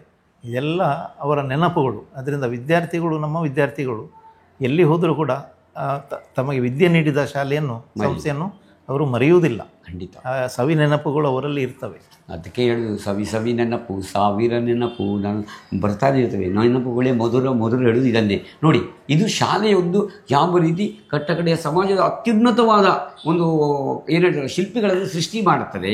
ಅಲ್ಲಿ ಸಮಾಜಕ್ಕೆ ಬಹಳ ಪೂರಕ. ಮೊದಲು ಶಾಲೆ ಅಂದರೆ ದೇಗುಲ, ಶಾಲೆ ಅಂದರೆ ಸಮಾರಂಭಗಳ ಒಂದು ಹಾಲ್, ಮದುವೆಯೂ ಅಲ್ಲೇ ಆಗೋದು ಅಥವಾ ಭಜನೆಯೂ ಅಲ್ಲೇ ಆಗೋದು. ಇದು ಸಾಂಸ್ಕೃತಿಕ ಕೇಂದ್ರವಾಗಿತ್ತು ಸರ್ ನಮ್ಮ ಕಾಲದಲ್ಲಿ. ಈಗ ಅದು ಬೇರೆ ಬೇರೆ ಆಗಿರ್ಬೋದು, ಆದರೆ ಈಗಲೂ ಸಾಂಸ್ಕೃತಿಕ ಕೇಂದ್ರ ಅಲ್ಲ, ಇದು ಸಂಸ್ಕೃತಿಯನ್ನು ಹಬ್ಬಿಸ್ತಕ್ಕಂಥ ಕೇಂದ್ರ. ಹೌದು. ಈಗ ಮೊದಲು ನಮಗೆ ಶುಕ್ರವಾರಗಳಲ್ಲಿ ಸಾಹಿತ್ಯಿಕ ಸಭೆ ಅಂತ ಇತ್ತು ಶಾಲೆಗಳಲ್ಲಿ. ಈಗ ಯಾವ ರೀತಿ ಅದು ಇದೆ, ಈಗಲೂ ಹಾಗೆ ನಡೀತಾ ಇದೆಯಾ? ಯಾವ ಈಗ ಶನಿವಾರದಂದು ನಾವು ಸಂಘ ಸಂಸ್ಥೆಗಳ ಚಟುವಟಿಕೆಗಳನ್ನು ಶನಿವಾರದಂದು ಮಾಡುವುದು. ಅದರಲ್ಲಿ ಕೂಡ 3ನೇ ಶನಿವಾರ ಸರಕಾರದ ವತಿಯಲ್ಲಿ ನೋ ಬ್ಯಾಗ್ ಡೇ ಅಂತ ಮಾಡಿದ್ದಾರೆ. ಆದರೆ ನಾವು ಪ್ರತಿ ಶನಿವಾರ ಕೂಡ ಒಂದಲ್ಲ ಒಂದು ಸಂಘದ ಚಟುವಟಿಕೆಗಳನ್ನು ಮಾಡ್ತಾ ಇರ್ತೇವೆ. ವಿಶೇಷವಾಗಿ ವಿಶೇಷ ಅತಿಥಿಯಾಗಿ ಹಳೆ ವಿದ್ಯಾರ್ಥಿಗಳನ್ನು ಅಥವಾ ಸಾಧಕರನ್ನು ಕರೆಸಿ ಅವರಿಗೆ ಒಂದು ಟಾಕ್ ಕೊಡುವ ಏನಾದರೂ ವ್ಯವಸ್ಥೆ ಖಂಡಿತ ಇದೆ. ನಮ್ಮ ಹೆಚ್ಚಿನ ಇಂಥ ಚಟುವಟಿಕೆಗಳಲ್ಲಿ ನಾವು ನಮ್ಮ ಹಳೆ ವಿದ್ಯಾರ್ಥಿಗಳನ್ನು ಕರೀತೇವೆ. ಯಾಕೆಂದರೆ ನಮ್ಮ ಹಳೆ ವಿದ್ಯಾರ್ಥಿಗಳು ತುಂಬ ಸಾಧನೆ ಮಾಡಿದವರಿದ್ದಾರೆ. ಅವರು ಕರೆಯುವಾಗ ಬರ್ತಾರೆ, ಅವರ ಅನುಭವಗಳನ್ನು ವಿದ್ಯಾರ್ಥಿಗಳಿಗೆ ಹೇಳ್ತಾರೆ. ಇದು ಕೂಡ ಒಂದು ಶೈಕ್ಷಣಿಕ ಒಂದು ಸ್ಫೂರ್ತಿಯನ್ನು ನೀಡುವಂಥ ವಿಚಾರ. ಅದರಿಂದ ನಮ್ಮ ಹಳೆ ವಿದ್ಯಾರ್ಥಿಗಳು ತುಂಬ ಮಂದಿ ಶಾಲೆಗೆ ಬಂದು ಅವರಿಗೆ ನಾವು ಅವಕಾಶ ಮಾಡಿಕೊಡ್ತೇವೆ. ಮುಖ್ಯವಾಗಿ ಶನಿವಾರಗಳಲ್ಲಿ ಅವರು ಬಂದು ವಿದ್ಯಾರ್ಥಿಗಳೊಂದಿಗೆ ಸಂವಹನ ಮಾಡುವಂಥ ಒಂದು ಅವಕಾಶವನ್ನು ನಾವು ಮಾಡಿಕೊಡ್ತೇವೆ. ನಮ್ಮಲ್ಲೊಂದು ಆಶಯ ಇದೆ ಸರ್, ರೈತನೇ ಅಧ್ಯಾಪಕನಾದಾಗ ಅಂತ ನಾನು ಸಾಮಾನ್ಯ ಹೇಳ್ತೇನೆ. ಅಂದರೆ ನಾವು ಏನು ಮಾಡ್ತಿದ್ದೇವೆ ಅಂದರೆ ಪಕ್ಕದಲ್ಲಿರೋ ರೈತನೇ ಬರಲಿಕ್ಕೆ ಹೇಳೋದು ಗೆಸ್ಟ್ ಆಗಿ, ಇವತ್ತು ನೀನೇ ತರಗತಿ ತಗೊಳ್ಳೋದು, ನೀನು ಗೆಸ್ಟ್ ಲೆಕ್ಚರರ್ ಇದ್ದಾಗೆ ಪೂರ್ತಿ ನೀನು. ಅಂದರೆ ನೀನು ಏನು ತರಗತಿ ತಗೊಳ್ಳಿ, ಆ ಮಕ್ಕಳು ಪ್ರಶ್ನೋತ್ತರ ಮಾಡ್ತಾರೆ. ಕೃಷಿಯ ಬಗ್ಗೆ ಮಾಡಬೇಕು, ಗದ್ದೆಯಲ್ಲಿ ಹೇಗೆ ಏನು, ಅದಕ್ಕೆ 2 ರೀತಿ ಇದೆ. ಒಂದು ತರಗತಿಗೆ ಬಂದು ನೀನು ಅಧ್ಯಾಪಕನೇ ಆದಾಗ, 2 ನಿನ್ನ ಗದ್ದೆಗೆ ಕರೆದು ವಿದ್ಯಾರ್ಥಿಗಳು ಹೋದಾಗ ಹೋಗಿ ಮೇಜ್ ನೋಡೋದ್ರಿಂದ ಹಿಡಿದು ಇಂಥ ಕಾರ್ಯಕ್ರಮ ಏನಾದ್ರು ಹಮ್ಮಿಕೊಂಡಿದ್ದೀರಾ? ಹೇಗೆ ಅಂಥ ಕಾರ್ಯಕ್ರಮ ನಾವು ನಮ್ಮ ಶಾಲೆ ಮಕ್ಕಳಿಗೆ ಹಮ್ಮಿಕೊಳ್ಳಲಿಲ್ಲ. ಆದರೆ ಇದೊಂದು ಒಳ್ಳೆಯ ವಿಷಯ. ಮುಂದಕ್ಕೆ ಈ ಕಾರ್ಯಕ್ರಮಗಳು ನಾವು ಹಮ್ಮಿಕೊಳ್ಳಬಹುದು. ಖಂಡಿತ ಈ ಥರ. ಯಾಕಂದರೆ ವಿಶೇಷ ಸಾಧಕರು ನಮ್ಮಲ್ಲಿ ತುಂಬ ಜನ ಇದ್ದಾರೆ, ಬೇರೆ ಬೇರೆ ಕ್ಷೇತ್ರ. ಅದುವೇ ಒಂದು. ಅದಕ್ಕೆ ನಾವು ಏನು ಹೇಳ್ತೇವೆ ಗೊತ್ತಾ, ಲೋಕಲ್ ಸೆಲ್ಫ್ ಏನು ಹೇಳ್ತೇವೆ ಗೊತ್ತಾ, ಟೀಚಿಂಗ್ ಏಡ್ ಅಂತಲೂ ಒಂದು ಕಡೆಯಿಂದ ಕರಿತೀವಿ. ಅದಕ್ಕೆ ನಾವು ಹೇಳ್ತೇವೆ ಲೋಕಲ್ ಸೆಲ್ಫ್ ಟೀಚಿಂಗ್ ಏಡ್ ಒಂದು, ಪ್ಲಸ್ ಲೋಕಲಲ್ಲಿ ಇರ್ತಕ್ಕಂಥ ಒಂದು ಗ್ರಂಥಾಲಯ ಅಥವಾ ಲೋಕಲಲ್ಲಿ ಇರ್ತಕ್ಕಂಥ ಹಳೆಯ ಸಾಮಾನುಗಳು ಇತಿಹಾಸಕ್ಕೆ ಬಹಳ ಮುಖ್ಯ. ಅವರ ಹಳೆಯ ಸಾಮಾನುಗಳನ್ನು ತಂದು ಪ್ರದರ್ಶನ ಮಾಡ್ತಕ್ಕಂಥದ್ದು, ಅದರ ಬಗ್ಗೆ ವಿವರಣೆ ಕೆಲವರಿಗೆ ಅಭ್ಯಾಸ ಉಂಟು ತಂದಿದೆ. ಆಗ ಹಿಂದಿನ ಚರಿತ್ರೆ ಮುಂದಕ್ಕೆ ಬರ್ತದೆ. ಇಂಥ ಘಟನೆ ಇಂಥದ್ದು ಇದ್ದರೆ ಮಕ್ಕಳಿಗೆ ಆಗ ಅದರ ಮೇಲೆ ಪ್ರೀತಿಯೂ ಬರ್ತದೆ, ಜೊತೆಗೆ ಕಲಿಕೆಯೂ ಆಗ್ತದೆ ಅನ್ನೋ ಹಿನ್ನೆಲೆಯಿಂದ ಬಹಳ ಸಂತೋಷ. ನೀವು ಅದನ್ನು ಮುಂದೆ ನೋಡೋಣ ಪ್ರಯತ್ನ ಮಾಡ್ತಾನೆ ಹೇಳಿದಿರಿ. ಖಂಡಿತ ಇಂಥದ್ದು ಬೇಕಾಗುತ್ತೆ. ಯಾಕೆಂದರೆ ಒಂದು ಮಗು ಫೋಟೋಗ್ರಾಫರ್ ಆಗ್ಬೋದು, ನಮ್ಮ ಹಾಗೆ ವಿಡಿಯೋಗ್ರಾಫರ್ ಆಗ್ಬೋದು, ವರದಿ. ಇದಕ್ಕೆ ನನಗೆ ಆಗ ಕೇಳಿದಾಗೆ ನಿಮ್ಮದು ಜರ್ನಲಿಸಮ್ ಆಗಿದೆ ಅಂತ ಒಬ್ರು ಕೇಳಿದರು. ಇಲ್ಲ ಅಂದೆ, ಜರ್ನಲಿಸಮ್ ಇಲ್ಲ, ನಾನು ಜರ್ನಲೇ ಹೋಗುದೆ, ಅನುಭವವೇ ದೊಡ್ಡ ಜರ್ನಲಿಸಮ್.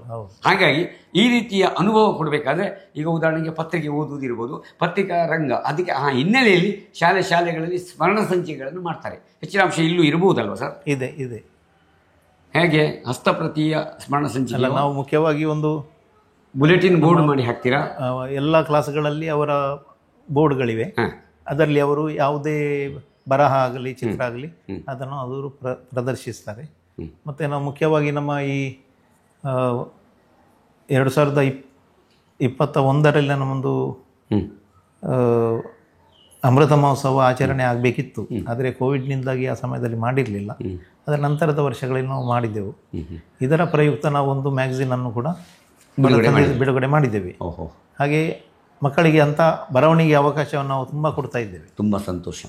ಈಗ ನನಗೆ ಅಲ್ಲಿ ಎದುರು ಕಾಣ್ತಾ ಇರೋದು ಒಂದು ದೊಡ್ಡದಾದಂಥ ಒಂದು ಚೆಕ್. ಆ ಚೆಕ್ ಕಂಡಾಗಲೇ ಅನಿಸಿದೆ ಇದೇನೋ ಒಂದು ಕೊಡುಗೆ, ಏನೋ 3 ಲಕ್ಷ ಅಂತ ಕಾಣುತ್ತೆ, ಎಲ್ಲಿ ಇರ್ಬೋದು ಅಂತ ಅನೇಕ ಕೊಡುಗೆಗಳಲ್ಲಿ ಕಾಣ್ತವೆ. ಒಂದದು. ಎರಡನೇದು ಹಿಂಭಾಗದಲ್ಲಿ ನೋಡಿದರೆ ಮೆಡಲ್ಗಳು. ಈ ಬಗ್ಗೆ ಸ್ವಲ್ಪ ಅನುಭವ ಹೇಳಿ ಸರ್. ಇದೆಲ್ಲ ನಮ್ಮ ವಿದ್ಯಾರ್ಥಿಗಳದ್ದೇ ಸಾಧನೆ. ಬಹಳ ಸಂತೋಷ. ಆದರೆ ಅಧ್ಯಾಪಕರ ಮಾರ್ಗದರ್ಶನ. ಆದರೆ ನಾವು ಅವರ ಹತ್ರ ನಮ್ಮ ಬೇಡಿಕೆಗಳು ನೀಡಬೇಕಾಗ್ತದೆ. ಆದರೆ ಏನು ನಮ್ಮ ಹಿಂದೆ ನೋಡ್ತಾ ಇದ್ದೀರಿ ಅದು ಪೂರ್ತಿ ನಮ್ಮ ವಿದ್ಯಾರ್ಥಿಗಳ ಸಾಧನೆ. ಈ ವಿದ್ಯಾರ್ಥಿಗಳ ಸಾಧನೆಯಿಂದಾಗಿ ಈ ಶಾಲೆ ಹೆಸರನ್ನು ಪಡೆದಿದೆ. ಹಾಗಾದರೆ ದೇಶ ಮಟ್ಟದಲ್ಲಿ ಅಥವಾ ಅಂತಾರಾಷ್ಟ್ರೀಯ ಮಟ್ಟದಲ್ಲಿ ಇರ್ಬೋದು ಅಥವಾ ರಾಜ್ಯ ಮಟ್ಟದಲ್ಲಿ ಇರ್ಬೋದು ದೊಡ್ಡ ಸಾಧಕರಾಗಿ ಹೊರಹೊಮ್ಮಿದ ಕ್ರೀಡಾ ಕ್ಷೇತ್ರ ಇರ್ಬೋದು, ಯಾವುದೇ ಕ್ಷೇತ್ರ ಇರ್ಬೋದು, ಯಾರಾದರೂ ವಿದ್ಯಾರ್ಥಿಗಳು ಇದ್ದಾರಾ ಅಥವಾ ನಿಮ್ಮ ಗಮನದಲ್ಲಿ ಇದೆಯಾ? ಇಲ್ಲ, ಅಂಥವರು ಅಂತಾರಾಷ್ಟ್ರೀಯ ಮಟ್ಟದಲ್ಲಿ ಅಥವಾ ರಾಷ್ಟ್ರೀಯ ಮಟ್ಟಕ್ಕೆ ಹೋದ ವಿದ್ಯಾರ್ಥಿಗಳು ನಮ್ಮ ಶಾಲೆಯವರು ನನ್ನ ಗಮನದಲ್ಲಿಲ್ಲ. ಬಹುಶಃ ತುಂಬಾ ಹಳೆಯ ಕಾಲದಲ್ಲಿ ನಾನು ಆಗಾಗಲೇ ಹೇಳಿದೆ, ಹಾಕಿಯಲ್ಲಿ ಇತ್ಯಾದಿ ಎಲ್ಲ ಹೆಸರುವಾಸಿಯಾಗಿತ್ತು ಈ ಶಾಲೆ. ಇದ್ದಿರ್ಲಿಕ್ಕೂ ಸಾಕು. ಆದರೆ ನನ್ನ ಅನುಭವದಲ್ಲಿ, ನೀವು ಈ ಶಾಲೆಗೆ ಸೇರಿದ ನಂತರದ ಅನುಭವದಲ್ಲಿ ಅಲ್ಲ, ಇರಲಿ ನೋಡೋಣ, ಕ್ರೀಡಾ ಪ್ರತಿಭೆಗಳು ಇರಬಹುದು, ಹೇಳಿ ಬರಲ್ಲ, ಏನೇ ಇರಲಿ. ಒಂದು ಶಾಲೆಗೆ ಕಳಶಪ್ರಾಯವಾಗಿರುವುದೇ ಸಾಧಕರು. ಈಗಾಗಲೇ ಹೇಳಿದೆ, ಒಬ್ಬರು ದೊಡ್ಡ ಬಿಸ್ನೆಸ್ ಮ್ಯಾನ್, ಉದ್ಯಮಿ ಆಗಿದ್ದಾರೆ, ಅದೆಲ್ಲ ದೊಡ್ಡ ಸಾಧನೆ. ಅದು ಒಂದು ಸಾಧನೆ ತೆಗೆದೆ. ಉದ್ಯಮಿ ಆಗಿರಬಹುದು, ಕೃಷಿಕನಾಗಿರಬಹುದು, ಕೃಷಿಕನಾಗಿ 10 ಜನರಿಗೆ ಸಹಾಯ ಮಾಡೋದು, ಸಮಾಜ ಸೇವೆ, ಅಥವಾ ಒಬ್ಬ ವೈದ್ಯನಾಗಿ ಸಮಾಜ ಸೇವೆ, ಹೀಗೆ ಉಂಟು ಎಲ್ಲ ಕ್ಷೇತ್ರದಲ್ಲಿ. ಅಧ್ಯಾಪಕನಾಗಿ ಸಮಾಜ ಸೇವೆ ಇದೆ. ಅಧ್ಯಾಪಕ ತನ್ನ ಅವಧಿಯನ್ನು ಬಿಟ್ಟು ಯಾರಾದರೂ ಉಚಿತವಾಗಿ ತರಗತಿ ಕೊಟ್ಟರೆ ಅದನ್ನು ಸೇವೆ ಅಂತ ಕರೆಯುವುದು. ಅಧ್ಯಾಪಕ ಇದು ಸೇವೆ ಅಲ್ಲ, ಸಂಬಳಕ್ಕಾಗಿ ಮಾಡೋದು. ಅದು ಬಿಟ್ಟು ಉದಾಹರಣೆಗೆ ಶಾಲೆ ಶುರುವಾಗೋದು 9 ಅವ 7 ಗಂಟೆಗೆ ಬಂದು ಮಕ್ಕಳನ್ನು ನಿಲ್ಲಿಸ್ತಾನೆ, ನೀವು ಆಗ ಹೇಳಿದ್ದೀರಿ. ಆಮೇಲೆ ಶಾಲಾ ಅವಧಿ ಬಿಟ್ಟು ಸಹ 8 ಗಂಟೆಗೆ ಓದಿಸ್ತೇವೆ. ಅದನ್ನು ನಾವು ಸರ್ವೀಸ್ ಅಂತ ಕರೀತೇವೆ. ಅದು ಆದ ಕಾರಣ ಬೇರೆ ಬೇರೆ ಕ್ಷೇತ್ರದಲ್ಲಿ ಸೇವೆ ಮಾಡುವ ಅವಕಾಶ ಇದೆ. ಖಂಡಿತ ತುಂಬ ಸಂತೋಷ. ಇನ್ನು ಪ್ರತಿಭಾ ಕಾರಂಜಿಗಳು, ಕ್ರೀಡೋತ್ಸವಗಳು ಹೇಗೆ ನಡೀತಾ ಇವೆ? ಮುಖ್ಯವಾಗಿ ಪ್ರತಿಭಾ ಕಾರಂಜಿಗೆ ನಮ್ಮ ವಿದ್ಯಾರ್ಥಿಗಳು ಆದಷ್ಟು ಸಕ್ರಿಯವಾಗಿ ಭಾಗವಹಿಸ್ತಾರೆ. ಎಲ್ಲ ವಿಭಾಗಗಳಲ್ಲಿ ಕೂಡ ನಮ್ಮ ವಿದ್ಯಾರ್ಥಿಗಳು ಭಾಗವಹಿಸ್ತಾರೆ. ಜಿಲ್ಲಾ ಮಟ್ಟ, ರಾಜ್ಯ ಮಟ್ಟಕ್ಕೆ ಕೂಡ ಪ್ರತಿನಿಧಿಸುವುದು ಇದೆ.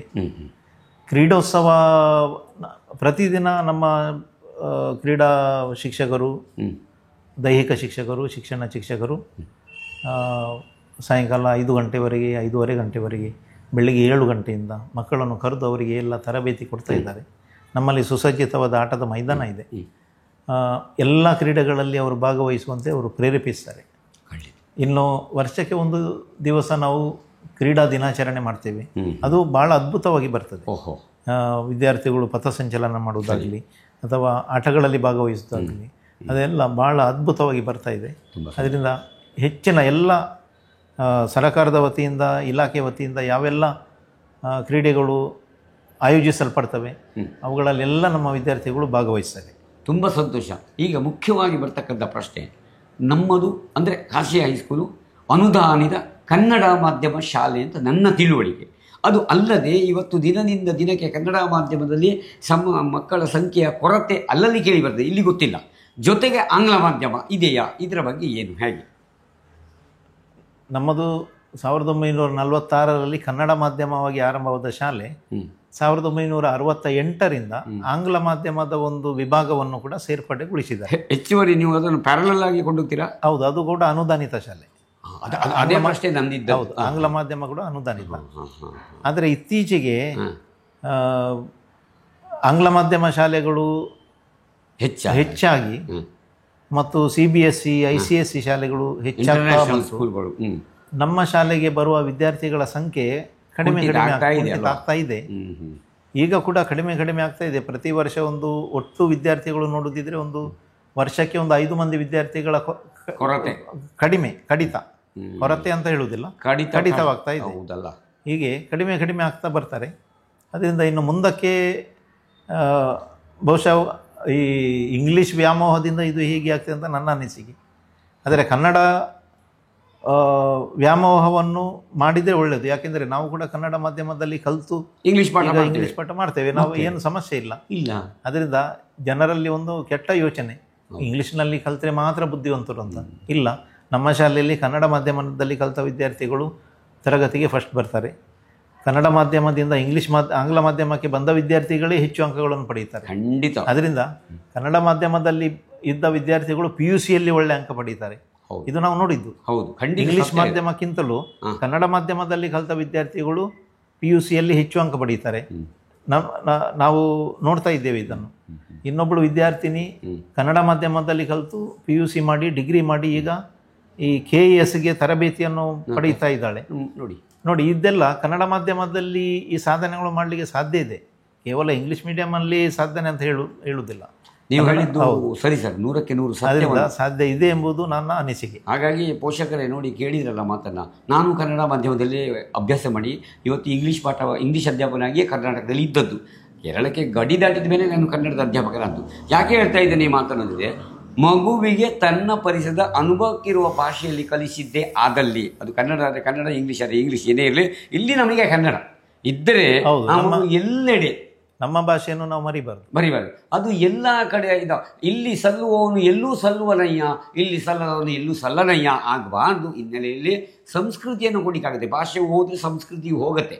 ಆದ್ದರಿಂದ ಕನ್ನಡ ಮಾಧ್ಯಮದಲ್ಲಿ ಖಂಡಿತ ಭವಿಷ್ಯ ಇದೆ ಅನ್ನೋದನ್ನು ಮಾತನ್ನು ಅವರು ಸಹ ಹೇಳಿದ್ದಾರೆ.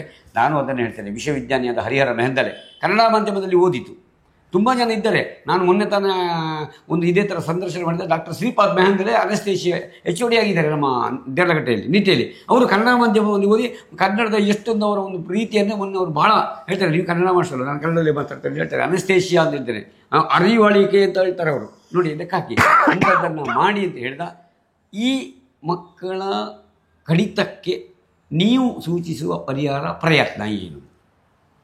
ನೀವು ಮುಖ್ಯೋಪಾಧ್ಯಾಯರಾಗಿದ್ದೀರಾ, ವಿದ್ಯಾರ್ಥಿ ಸೇರಿ ಇದಕ್ಕೊಂದು ಪರಿಹಾರ, ಒಂದು ಸಮಸ್ಯೆ ಬಂದಾಗ ಪರಿಹಾರ ಕಂಡುಹುಡುಕುವುದು ಏನಾದರೂ ಮಾಡಿದ್ದೀರಾ, ಹೇಗೆ?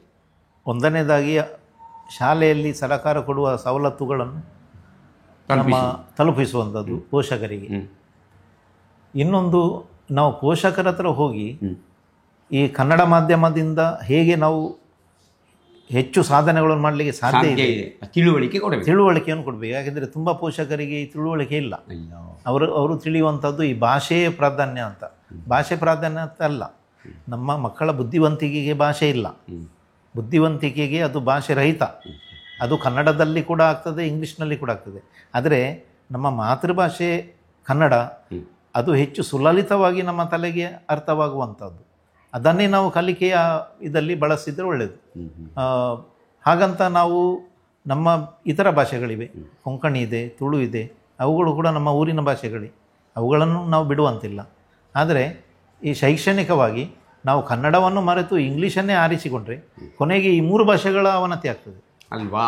ಒಂದು ಭಾಷೆ ಅಲ್ಲ. ಹೌದು, ಖಂಡಿತ. ಕನ್ನಡ, ತುಳು, ಕೊಂಕಣಿ, ಅದು ಹೋಗುತ್ತೆ. ಈ 3 ಭಾಷೆಗಳು ನಮ್ಮ ಈ ಕರಾವಳಿ ಪ್ರದೇಶದ ಭಾಷೆಗಳು. ಮುಖ್ಯವಾಗಿ ಕನ್ನಡ ಭಾಷೆ ರಾಜ್ಯ ಭಾಷೆ, ತುಳು, ಕೊಂಕಣಿ ಇವುಗಳು ನಮ್ಮ ಈ ಕರಾವಳಿಯ ಜನರು ಆಡುವಂಥ ಆಡು ಭಾಷೆಗಳು.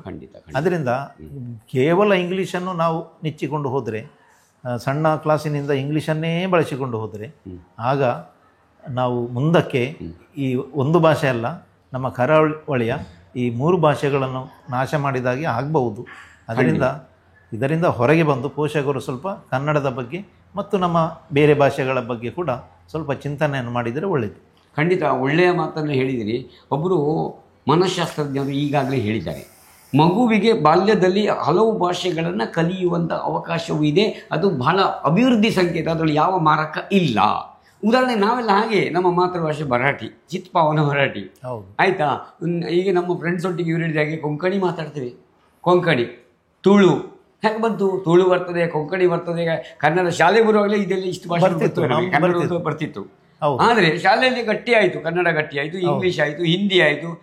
ನಮ್ಮದು ಅಲ್ಲಿ ಹೇಳಿಕೊಂಡು ಕೇರಳದಲ್ಲಿ ಸಪ್ತಭಾಷಾ ಸಂಗಮ ಭೂಮಿ. ನಾನು ಹೇಳ್ತೇನೆ ಸಪ್ತಭಾಷಾ ಸಂಗಮ ಭೂಮಿ ಅಲ್ಲ ಸ್ವಾಮಿ, ಬಹುಭಾಷಾ ಸಂಗಮ ಭೂಮಿ. ಮಲಯಾಳಂ ಇದೆ, ಬ್ಯಾರಿ ಮಲಯಾಳ ಬೇರೆ ಇದೆ, ಉರ್ದು ಬೇರೆ ಇದೆ, ಅನೇಕ ಭಾಷೆಗಳಿವೆ, ಕೊಡವ ಇದೆ, ಒರಿಯಾ ಇದೆ ಇತ್ಯಾದಿ. ಹಾಗಾಗಿ ನಮ್ಮಲ್ಲಿ ಒಬ್ಬರು ಪ್ರಧಾನಮಂತ್ರಿಗಳಿದ್ದರು, PV ನರಸಿಂಹರಾವ್, ಸುಮಾರು 7-8 ಭಾಷೆಗಳಲ್ಲಿ ಮಾತಾಡ್ತಿದ್ರು ಅಂತ ನಾನು ಕೇಳಿದ. ಹಾಗಾಗಿ ದಯವಿಟ್ಟು ಪೋಷಕರೇ, ಅವರು ಹೇಳಿದ್ದೇ ನಾನು ಹೇಳುವುದೇ, ನೀವು ಆ ಇಂಗ್ಲೀಷಿನ ಗುಂಗಿನಿಂದ ಹೊರಗೆ ಬನ್ನಿ.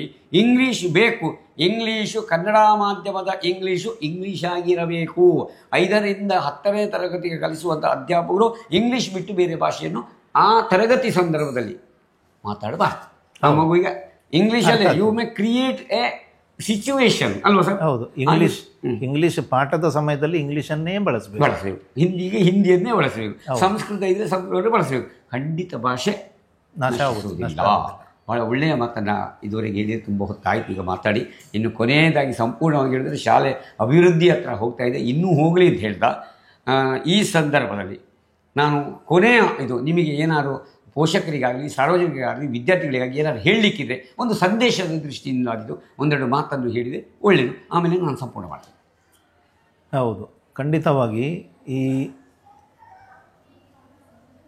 ನಮ್ಮ ಪೂರ್ವಜರ ಕನಸು, ಈ ಭವ್ಯ ಭಾರತದ ನಿರ್ಮಾಣ, ಇದು ವಿದ್ಯೆಯಿಂದ ಮಾತ್ರ ಸಾಧ್ಯ, ಬೇರೆ ಯಾವುದರಿಂದಲೂ ಸಾಧ್ಯವಿಲ್ಲ. ಉಳಿದ ಎಲ್ಲ ಶ್ರೀಮಂತಿಕೆಗಳು, ಉಳಿದ ಎಲ್ಲ ನಮ್ಮ ಯೋಚನೆಗಳು ಅವೆಲ್ಲ ನಂತರ ಬರುವುದು.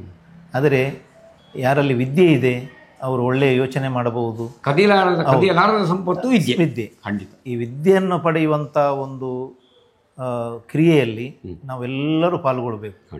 ಯಾಕೆಂದರೆ ಅದನ್ನು ಸುಲಭದಲ್ಲಿ ಪಡೆಯಲಿಕ್ಕೂ ಆಗೋದಿಲ್ಲ ಮತ್ತು ಸುಲಭದಲ್ಲಿ ಬೇರೆಯವರಿಂದ ಕಿತ್ತುಕೊಳ್ಳಲು ಆಗೋದಿಲ್ಲ.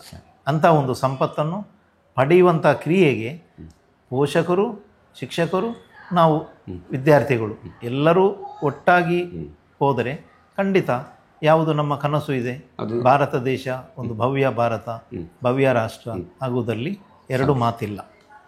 ಬಹಳ ಒಳ್ಳೆಯ ಮಾತನ್ನು ಹೇಳಿದ್ದೀರಿ ಸರ್. ನಿಜವಾಗಿಯೂ ನೀವು ಹೇಳಿದ್ದು ಸತ್ಯ. ಶಿಕ್ಷಕರೇ ಅವರು ಹೇಳಿದ್ದಾರೆ ಒತ್ತು ಕೊಟ್ಟು, ಅದಕ್ಕೆ ಹೇಳಿದ್ರು ನಾವೆಲ್ಲರೂ ವಿದ್ಯಾರ್ಥಿಗಳೇ ಎಂಬ ಮಾತು ಹೇಳಿದ್ದಾರೆ. ಶಿಕ್ಷಕರಾದರೂ ವಿದ್ಯಾರ್ಥಿಗಳು, ಯಾರು ನಾವೆಲ್ಲರೂ ನಿರಂತರ ವಿದ್ಯಾರ್ಥಿಗಳು. ಎಷ್ಟು ಸಂದರ್ಭ ವಿದ್ಯಾರ್ಥಿಗಳಿಂದ ಕಲಿಯುವಂಥದ್ದು ಅಷ್ಟೇ ಸಂದರ್ಭದಲ್ಲಿದೆ. ಆದ ಕಾರಣ ಪ್ರತಿಯೊಂದು ಕಡೆಯಲ್ಲಿ, ಪ್ರತಿಯೊಂದು ವೇಳೆಯಲ್ಲಿ, ಎಲ್ಲ ಕಾಲದೊಳು ಎಲ್ಲ ವೇಳೆಯಳು ದೇವರೇ ನಿನ್ನನ್ನೇ ಸ್ತುತಿಪೆ ಅಂದ ಹಾಗೆ ಎಲ್ಲ ಕಾಲದೊಳು ಎಲ್ಲ ವೇಳೆಯಳು ವಿದ್ಯೆಯನ್ನು ಕಲಿಯುವ ಅವಕಾಶವನ್ನು ಉಪಯೋಗಿಸಿಕೊಳ್ಳಿ ಹೇಳ್ತಾ, ನಾನು ಇಲ್ಲಿಯ ನಾಡಗೀತೆಯಾದ ಜೈ ಭಾರತ ಜನರ 2 ಸಾಲನ್ನು ಹೇಳಿ ಇದನ್ನು ಮುಕ್ತಾಯ ಮಾಡಿ ನೋಡ್ತೇನೆ. ರಾಷ್ಟ್ರಗೀತೆಯನ್ನು ಯಾವಾಗಲೂ ಕೊನೆಗೆ ಶಾಲೆಗಳಲ್ಲಿ ಹೇಳ್ತೇವೆ, ಆದರೆ ನಾಡಗೀತೆಯನ್ನು ಇಲ್ಲಿ ಹೇಳ್ತೇವೆ. ಆಮೇಲೆ ಆಯಾ ಶಾಲೆಗಳಲ್ಲಿ ಬೇರೆ ಬೇರೆ ಗೀತೆಗಳನ್ನು ಹಾಡ್ತಾರೆ ಪ್ರಾರ್ಥನೆ ಅಂತ ಹೇಳಿದ.